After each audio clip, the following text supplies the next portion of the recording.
Jadi kalau kita tidur pagi, itu bukan hanya meningkatkan risiko sakit diabetes, tapi penyakit-penyakit yang lain. Dan satu hal, Rasulullah mengatakan, jika kita tidur setelah sholat subuh akan meningkatkan risiko pikun, Pak. Pikun loh, Bu. Ya, Pak, gampang pikun. Lah kalau kita sholat subuh menjelang maghrib setelah asar, apa yang terjadi? Islam melarang, kita dilarang oleh Nabi kita tidur menjelang maghrib, betul? Bukan karena nanti ketindihan setan, bukan ya. Secara medis diketahui bahwa orang yang kebiasaan tidur antara asar sampai maghrib itu akan menurunnya daya tahan tubuh. Jadi gampang sakit infeksi, Pak, kalau Bapak tidur menjelang maghrib. Kalau sekali lagi setelah sholat subuh gampang pikun, aliran darah ke otak itu tersumbat, ya, jadi stroke penyakitnya. Tapi kalau tidur setelah asar sebelum maghrib, itu daya tahan tubuh kita akan menurun. Jadi gitu ya jawabannya, Bu. Justru ini yang paling penting, materi terakhir ini 6 langkah praktis, ya, Bapak bisa lakukan di rumah mulai hari ini. Langkah pertama, mulai hari ini jangan makan malam, Pak.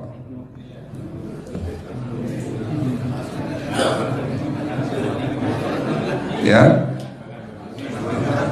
ala bisa karena biasa. Memang awalnya sulit, yang sudah kebiasaan makan malam itu sulit. Alasannya nanti nggak bisa tidur, Dok, betul ya? Nanti perutnya kembung, mual dan sebagainya. Itu karena kebiasaan. Dulu pun saya begitu. Tapi kalau sekali-sekali boleh, Pak.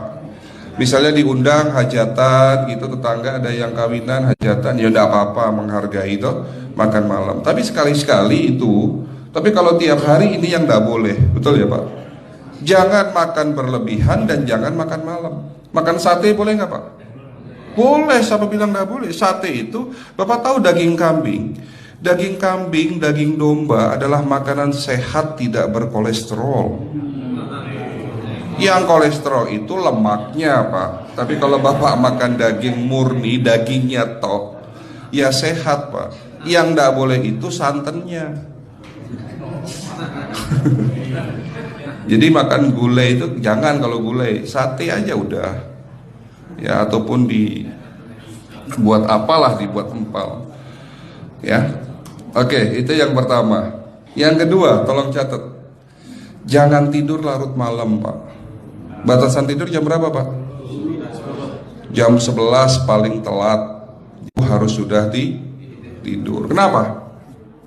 Apa penjelasan medisnya? Orang yang tidur di atas jam 11 akan terganggu fungsi livernya, Pak. Dimana liver kita ini fungsinya banyak. Ya, ada 500 fungsi liver loh, Pak. Fungsi jantung ada berapa, Pak? Fungsi jantung 1. Fungsi jantung tugasnya untuk mompa darah. Fungsi ginjal ada berapa? 2. Absorpsi dan filtrasi. Fungsi liver 500 fungsi. Jadi organ yang paling berat dalam tubuh kita kerjanya adalah liver. Liver akan rusak manakala kalau kita tidur di atas jam 11 malam. Berarti 500 fungsi liver bisa rusak, Pak. Ini salah satu penyebab diabetes. Bukan hanya kerusakan pankreas, tapi rusaknya liver bisa jadi penyakit diabetes, Pak. Jadi kalau sakit diabetes itu yang terganggu itu sebetulnya bukan hanya pankreasnya, livernya pun rusak, ususnya pun rusak. Makanya dalam pengobatan diabetes di klinik kami itu bukan hanya ngobatin pankreas, tapi 3 organ penting ini saya obati: usus, liver, dan pankreas. Kebanyakan kenapa? Kalau dalam pengobatan tradisional mereka tahunya diabetes itu hanya pankreas, ya kan? Tapi di sini dalam pengobatan holistik, orang yang kena liver itu 3 organ ini pasti rusak: usus, liver, dan pankreas. Salah satu penyebab dari kerusakan liver akibat kebiasaan tidur larut malam. Jadi salah satu penyebab diabetes pun bisa karena tidur larut malam. Ya, batasan tidur jam berapa? Sekali lagi, jam 11 harus sudah tidur pulas. Jadi jam 10, setengah 11 paling lambat kita harus tidur pulas. Nanti setelah jam 1 boleh bangun. Yang penting jam 11 sampai jam 1 ini harus tidur pulas. Jadi kalau Bapak mau sholat tahajud jam 2 setengah 3 ya monggo. Ya. Oke, itu yang kedua. Yang ketiga, air putih Pak dijaga 2 liter sehari. Bagaimana cara minumnya yang baik? Rasulullah sudah ngajarin kita ada 6 sunnah. Harus duduk, pakai tangan kanan, seteguk demi seteguk, membaca basmalah di saat minum, diakhiri dengan alhamdulillah, kan begitu. Ya, pagi hari minum 1 gelas, bangun tidur sebelum sholat subuh. Setelah sholat subuh boleh teh, tapi juga dibilas dengan 1 gelas air putih.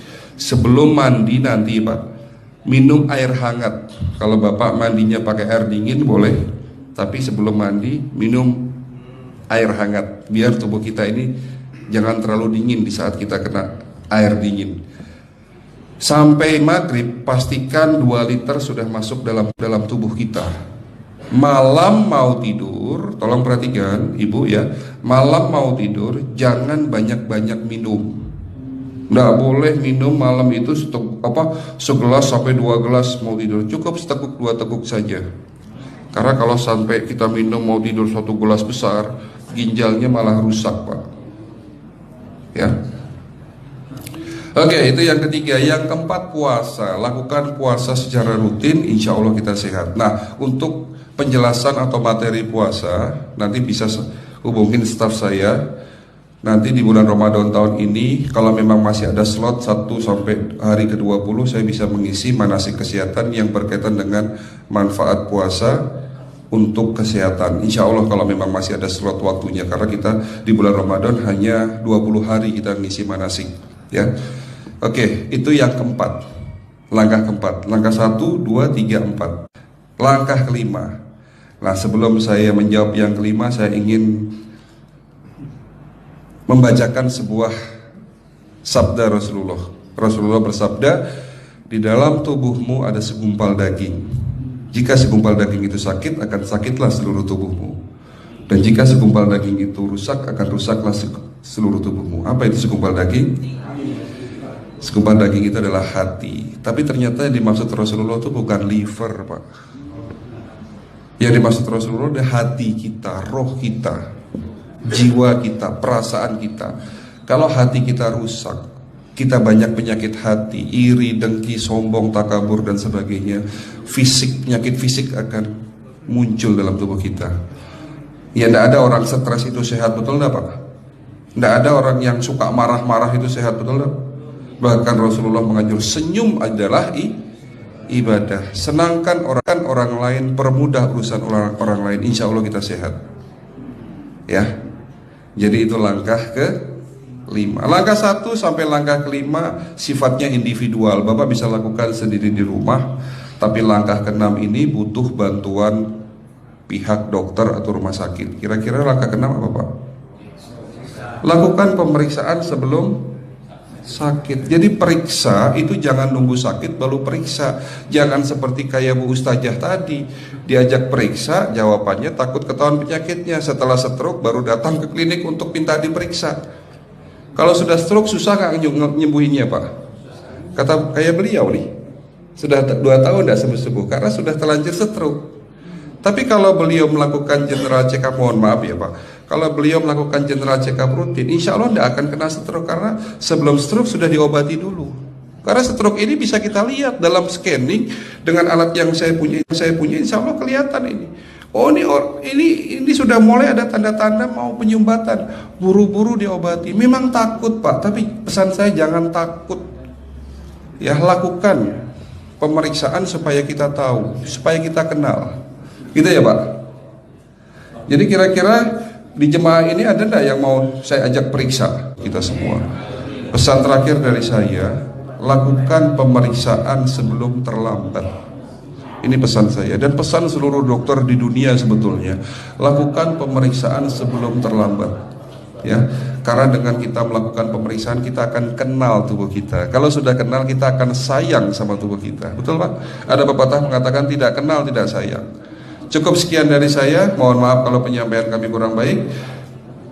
Akhirul kalam, wabillahi taufiq wal hidayah. Wassalamualaikum warahmatullahi wabarakatuh. Like, comment, Subscribe.